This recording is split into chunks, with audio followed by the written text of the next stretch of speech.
সত্যি বলতে আজকে কোনো ভিডিও করার আমার পরিকল্পনা ছিল না। আজকে আমি আর আমার দুই বন্ধু মিলে গিয়েছিলাম ঘুরতে, আর ঘুরতে গিয়ে ওরা বললো চল মোমো খেতে, আর মোমো খেতে আমরা চলে এসেছিলাম পাঁচবেড়িয়া। আর পাঁচবেড়িয়ায় এসেছি যখন, এখানে প্যান্ডেল হয় অনেক সুন্দর, তাই ভাবলাম চল ভাই মোমো খেয়ে প্যান্ডেলটাও ঘুরে আসবো কেমন হয়েছে। আর মোমো টোমো আমরা খেয়ে নিলাম, তার সঙ্গে এক প্লেট স্যুপও নিয়ে নিলাম। তো খাওয়া দাওয়ার পর আমরা সোজা গেলাম প্যান্ডেলের কাছে। আর প্যান্ডেলের কাছে গিয়ে দেখি পুরো অন্ধকার, আর এই অন্ধকারেই কাজ চলছে, বোধহয় লাইন টাইন ছিল না। তারপর ওদের বললাম এতদূর যখন চলে এসেছি তাহলে চাঁইপাটের প্যান্ডেলটা ঘুরে আসি। তারপর চাঁইপাটের প্যান্ডেল দেখতে গিয়ে দেখলাম সোনাখালী স্কুলের এই প্যান্ডেলটা অনেক ভালোই হয়েছে। আর এখানে একটু দাঁড়ালাম, আর এখানে এই স্ট্রাকচারগুলোকেও অনেক সুন্দরভাবে সাজিয়েছে আর অনেক ভালো লাগছে।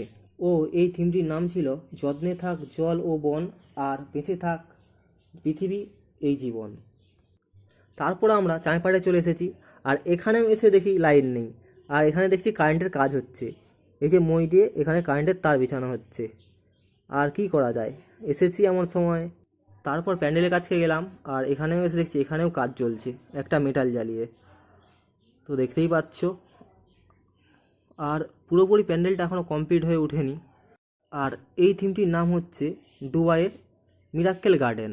আর এই প্যান্ডেলটা তো আমাকে ভালোই লাগলো, কমপ্লিট হয়ে গেলে প্যান্ডেলটা আরও সুন্দর লাগবে।